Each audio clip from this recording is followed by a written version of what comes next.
It's been a week unlike any other for Australia's pension system. Behind closed doors, new changes have been signed off that could directly impact the income, eligibility, and daily budgeting of thousands of age pensioners. While some of these changes are being promoted as adjustments or reviews, the truth is that for many seniors, they could mean less money in the bank or more hoops to jump through before receiving what you've worked your entire life for. These are not distant proposals. They are updates rolling out now, with effects that could be felt within days. The situation is complicated. On one hand, the government is under intense pressure to address budget constraints, rising inflation, and the growing cost of welfare programs. On the other hand, Australia's senior population is expanding faster than ever, with more people depending on the pension as their main source of income. This is where the crisis truly begins. The system is straining under the weight of competing demands. And as history has shown, when governments are forced to make quick changes, it's often the pensioners who feel the pinch first. Recent policy tweaks to the income and asset test thresholds, Centrelink reporting requirements, and even eligibility age rules are being framed as updates in official statements.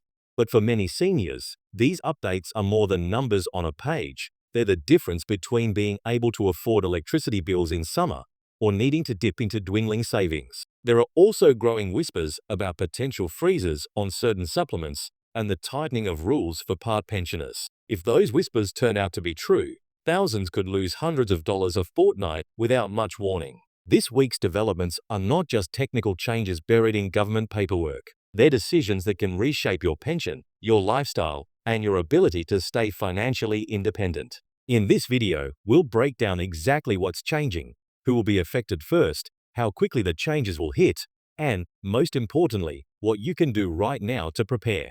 Because when it comes to your pension, waiting to find out later could be the costliest mistake of all. Let's start by looking closely at what's actually driving these latest pension changes, because while it's easy to get caught up in the headlines, the underlying reasons explain why the government is making decisions that could feel like a squeeze for seniors. The age pension is one of the most significant expenses in the federal budget, costing billions every year. As the number of Australians aged 67 and over grows, so too does the strain on the system. Life expectancy is higher than ever, meaning the average pensioner is now relying on government support for longer than in previous generations. This is great news for longevity, but challenging when it comes to the budget. The government can't simply print more money without risking inflation, so it's always looking for ways to manage costs. This often means re-examining eligibility rules, testing thresholds, and payment structures. The changes we're seeing now are part of a broader trend. Over the past decade, the pension age has been gradually pushed up, income and asset test rules have been tweaked repeatedly, and reporting obligations have been tightened. Each of these adjustments is framed as keeping the system sustainable or ensuring fairness, but from the perspective of a pensioner, they can feel like obstacles to simply receiving what you've contributed toward through a lifetime of taxes and work. This latest round of adjustments is no different. For some, they will mean a small increase in payments due to indexation. For others, they will mean a reduction or even a complete loss of part pension eligibility. One of the biggest changes being discussed right now is the redefinition of how certain assets are valued for the asset test. This matters because it's not just about the dollar amount sitting in your bank account. It includes investments, certain property holdings, and even how your superannuation is calculated once you hit pension age. The government is looking at tightening the way these values are assessed to close what they call loopholes, but in practical terms, this could push some people above the cutoff point for part pension eligibility. Imagine you've worked your whole life, saved modestly, and now have a small investment property or a bit of super left. Under the current rules, you might still qualify for a partial payment, which helps cover essentials. Under the new calculations, that same small nest egg could be enough to disqualify you entirely, forcing you to draw down your savings faster and potentially run out of money earlier in retirement. Income testing is also under review. Right now, pensioners can earn a certain amount from part-time work without it affecting their payments too much, thanks to the work bonus. This bonus has been a lifeline for those who want to stay active in the workforce, whether for financial reasons or simply to keep busy and connected. However, the temporary increases to the work bonus that were brought in to encourage seniors to fill labor shortages are now being debated. there's no guarantee they'll stay at their current higher levels. If they drop back down, it could mean that even small amounts of extra work will start reducing your pension again, making it less worthwhile to take on a few hours here and there.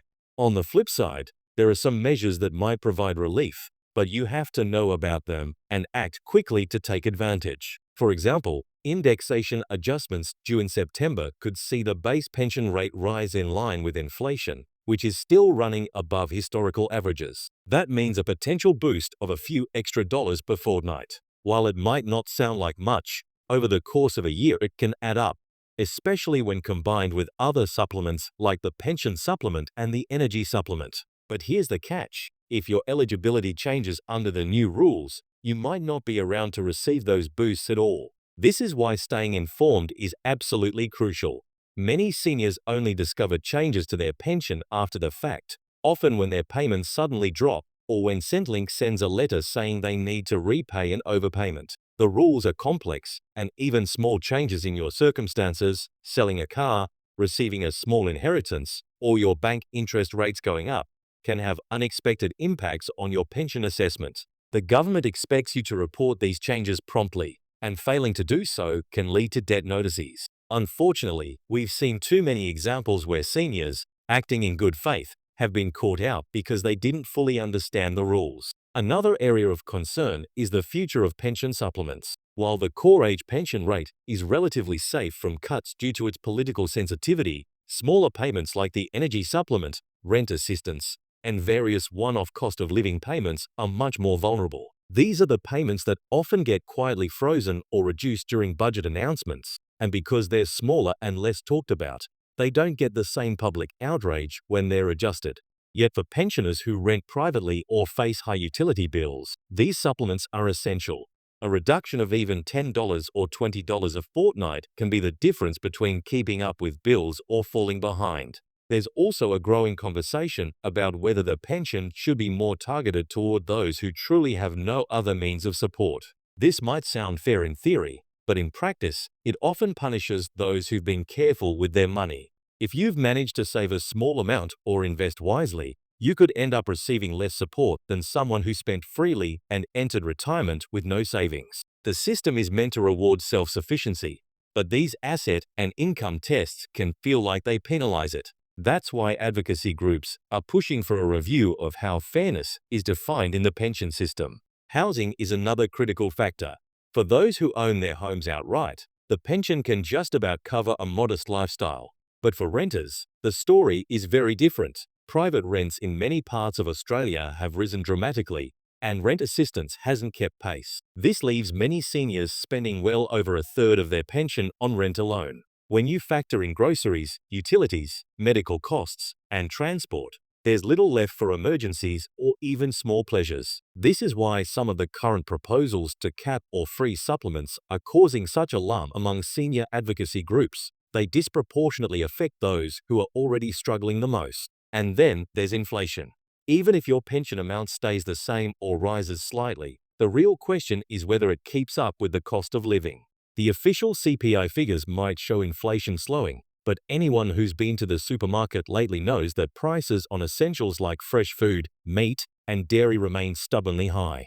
Energy prices, too, are volatile and can spike with little warning. So while indexation offers some relief, it often feels like running on a treadmill. You're working hard just to stay in the same place. Looking ahead, there's no shortage of speculation about further reforms. Some experts believe we might see another increase in the pension age within the next decade, perhaps to 68 or even 70. While that wouldn't affect those already on the pension, it would impact younger seniors approaching eligibility. There's also talk of integrating the pension more closely with superannuation, possibly by encouraging or requiring retirees to draw down super before accessing the pension. This could fundamentally change the way retirement income works in Australia and could create big winners and losers depending on personal circumstances. For now, the most important thing you can do is understand your own situation in detail and keep a close eye on official announcements. This means checking your Centrelink online account regularly, reading government press releases,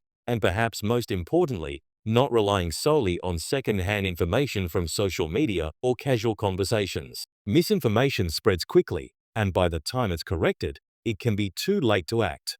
If you're unsure about how a change affects you, it's worth booking an appointment with a Financial Information Service officer through Services Australia. They can provide free, impartial advice tailored to your circumstances. Preparation is key because while some changes happen slowly, others can be introduced almost overnight. For example, adjustments to income test thresholds or asset valuations can be included in a budget announcement and applied within months. If you know these are coming and understand how they affect you, you can make informed decisions, whether that's rearranging your finances, timing the sale of an asset, or simply setting aside a bit extra to cushion the impact. It's also worth remembering that political pressure can influence outcomes. If enough pensioners speak up about a change, governments can and do back down. We've seen this happen before with cuts to superannuation concessions and freezes on supplements. Senior advocacy groups, charities, and even local MPs can be powerful allies in this fight, but they need stories and voices from real people to make their case. If a proposed change is going to hit you hard, sharing your experience can help build the case for reconsideration. The bottom line is this: Australia's pension system is in a period of rapid change, and while some of these adjustments may seem small in isolation, together they can have a significant impact on your financial security. You've spent decades contributing to this country's prosperity, and you deserve to retire with dignity and certainty. That means not only understanding the rules as they are now, but staying alert to how they might change in the weeks, months, and years ahead. Because in the current climate, the only certainty is that more change is coming, and the seniors who will weather it best are the ones who are prepared, informed, and ready to adapt.